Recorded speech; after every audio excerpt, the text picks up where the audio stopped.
Vamos con el tema 9 de esta introducción a la filosofía y vamos a seguir entendiendo lo que es la filosofía y sobre todo en relación con otros saberes o conocimientos. En el conocimiento, en cualquier conocimiento, en el acceso a la sabiduría, siempre hay dos polos. El polo objetivo, que sería la realidad. Aquí arriba he puesto Dios, porque sabemos, tanto por la fe como también por la razón natural, sabemos que el origen, el fundamento y por lo tanto la realidad plena es Dios. Pero también está todo lo demás que Dios ha creado y que tenemos que conocer. Nuestra tarea como cabeza de la creación es conocer todo lo demás. Este es un polo, lo que llamaríamos el polo objetivo. Y por otra parte está el polo subjetivo, que somos todos nosotros, la humanidad. Bien, pues para acceder a esta realidad, a lo que está fuera de nosotros, tanto Dios como origen, como el resto de las criaturas, que no somos nosotros, es decir, la realidad natural, como también a nosotros mismos, porque hay, digamos, aunque nosotros estamos unidos a nuestro ser, sin embargo hay una parte de nosotros que podemos estudiar con objetividad. Bueno, pues para todo eso, en primer lugar, hay que distinguir que hay distintas maneras de acceder a ello, a este conocimiento. Hay distintos caminos y de ahí surgen las distintas ciencias. En primer lugar, sobre la realidad puedo hacerme una pregunta sobre su ser último y sobre sus causas y fines últimos, y eso es lo que hemos llamado la filosofía.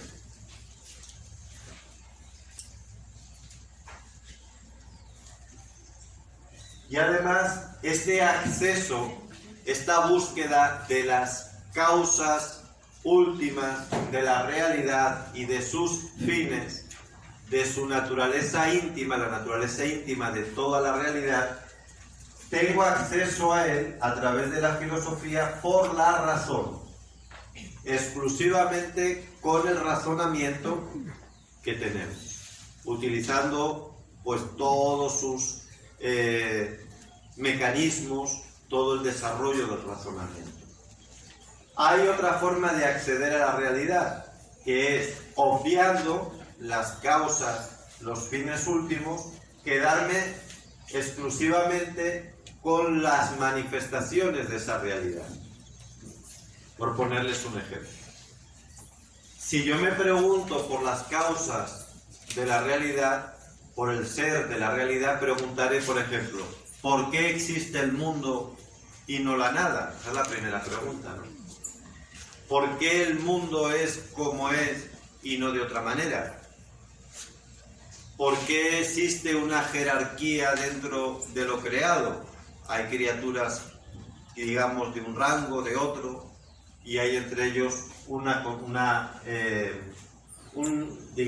proceso jerárquico. Son preguntas que van a las causas y a los fines. Sin embargo, hay otra forma de preguntar y de acceder a la realidad, que es decir, yo obvio eso y lo que me interesa es cómo es en concreto esta criatura. ¿Por qué se alimenta pues de vegetales en vez de carne? ¿Por qué alimenta a sus crías pues con leche en vez de alimentarlo pues de otra manera? Y así voy preguntándome por los efectos o manifestaciones de lo que yo observo en la realidad. No me importa el por qué existe o cuál es su naturaleza, me importan sus manifestaciones externas. Este es el acceso de las ciencias, lo que llamamos las ciencias positivas, que también, por supuesto, actúan a través de la razón, aunque normalmente la razón práctica.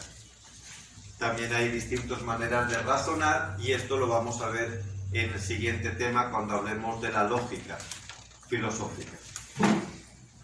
Por otra parte, hay todavía otro acceso a la realidad, además del filosófico y el científico, que es el teológico.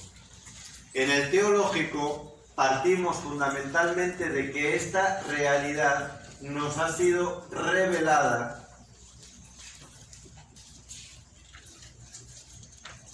por el propio Dios.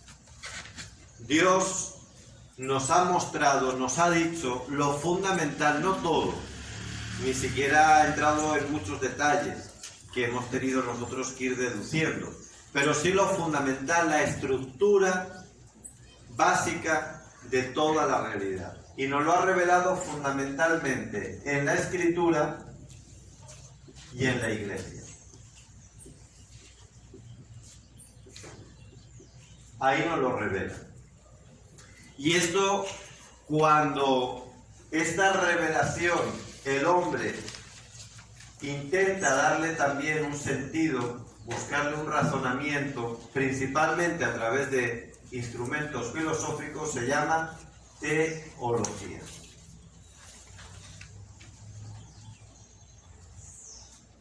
Entonces la teología es el encuentro entre lo que Dios nos revela y el esfuerzo humano a través de la filosofía para comprender y dar razón de ello también a los demás, de eso que Dios me está manifestando.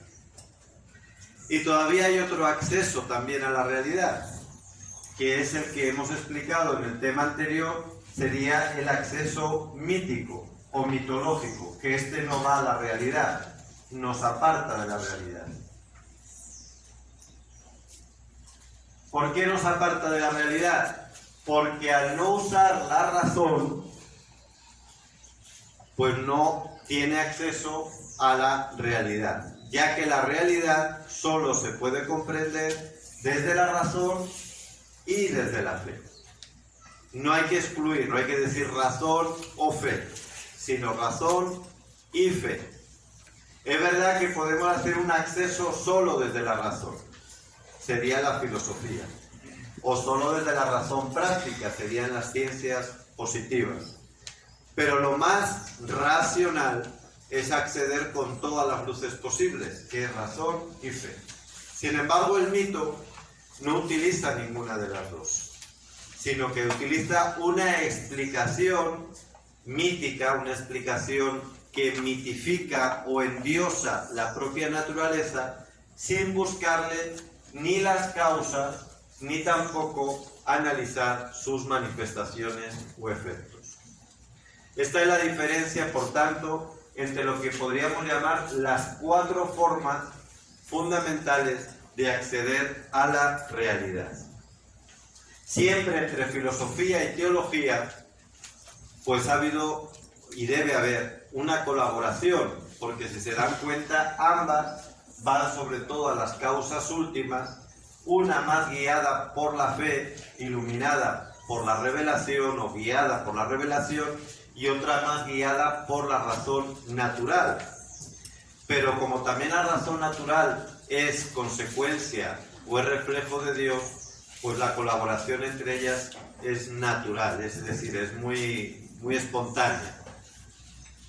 Además, si el filósofo que utiliza su razón natural para entender y comprender las causas últimas de la realidad es creyente, pues entonces ese filósofo tiene lo que se llama el criterio negativo que le aporta la fe. El criterio negativo no es por algo peyorativo, sino que de alguna manera es lo que te pone límites. Un criterio negativo es cuando, por ejemplo, los padres le dicen al hijo: mira, por allá no vayas, tienes toda esta comunidad para salir, pero por esa calle no, y aquel sitio tampoco. Pues eso es lo que hace la fe con la filosofía. No te restringe, sino que simplemente te ahorra lugares donde te vas a equivocar seguro. Por ejemplo, la fe nos dice que Dios creó todo de la nada.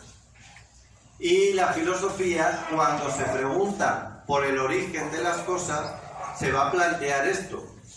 ¿Cómo surgieron las cosas? ¿Surgieron porque alguien les dio origen, la creación, o son eternas?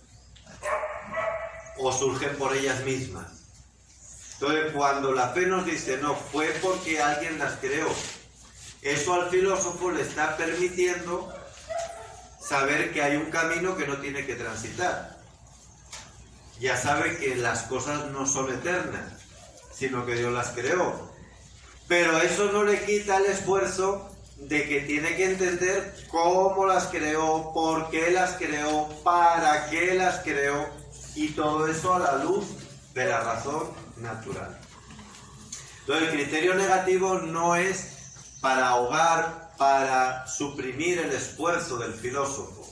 Le ayuda para entender por dónde no tiene que ir y cuáles son los caminos que le quedan abiertos, pero esos caminos son, podemos decir, ilimitados, en el sentido de que una vez que tú sabes cuál es el camino, siempre tienes posibilidades de ir más allá, profundizar más y más. Y lo mismo pasa en la teología. A veces la gente cree que la teología ya es algo como muy delimitado, porque como están los dogmas, está el credo, pues no tenemos mucho más. Miren, cada parte de la verdad de un dogma da para 1000 vidas, y me quedo corto, 1000 vidas de investigación y de estudio.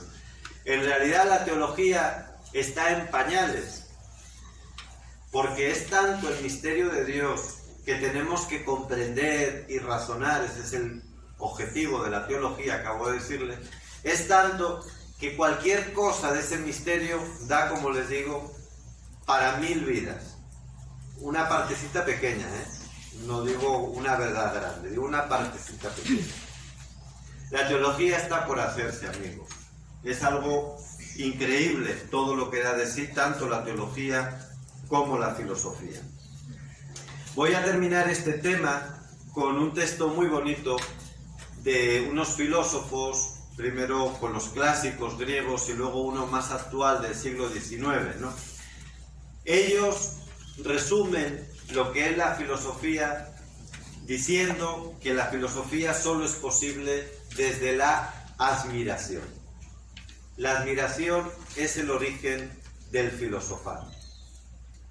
Porque el que no sabe descubrir hasta en las cosas corrientes y cotidianas algo misterioso, de lo cual nace una sorpresa, una admiración, ese no va a tener nunca deseos ni motivaciones para filosofar. Simplemente se va a quedar con lo dado, cree que todo es así porque tiene que ser así, nunca se va a preguntar el por qué ni el para qué. Solo el que se admira, el que se sorprende, como cuando los niños descubren cosas nuevas en su vida o regalos que les dan, solo ese tiene verdadera vocación de filósofo.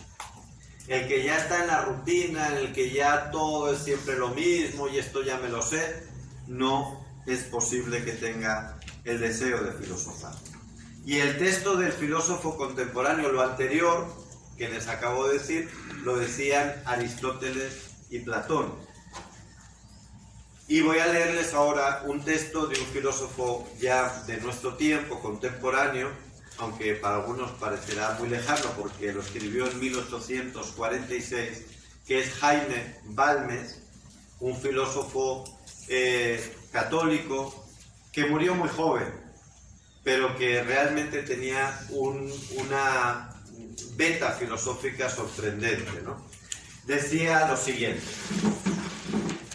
todo lo que concentra al hombre, llamándole a la elevada contemplación en el santuario de su alma, contribuye a engrandecerle, porque le despega de los objetos materiales, le recuerda su alto origen y le anuncia su inmenso destino. En un siglo donde lo importante es el dinero y el placer, en que todo parece encaminarse a no desarrollar las fuerzas del espíritu, sino en cuanto pueden servir a regalar el cuerpo, conviene que se renueven esas grandes cuestiones, en las que el entendimiento se fija con amplísima libertad y se centra en espacios sin fin. Solo la inteligencia se examina a sí misma, La piedra cae sin conocer su caída. El rayo calcina y pulveriza ignorando su fuerza. La flor nada sabe de su encantadora hermosura. El bruto animal sigue sus instintos, sin preguntarse la razón de ellos. Solo el hombre, esa frágil organización que aparece un momento sobre la tierra, abriga un espíritu que después de abarcar el mundo, ansía comprenderse y para ello debe encerrarse en sí mismo y allí dentro de sí, como en un santuario donde él mismo es a un tiempo el oráculo y el consultor. ¿Quién soy? ¿Qué hago? ¿Qué pienso? ¿Por qué pienso? ¿Cómo pienso? ¿Qué son esos fenómenos que experimento en mí? ¿Por qué estoy sujeto a ellos? ¿Cuál es su causa? ¿Cuál el orden de su pregunta?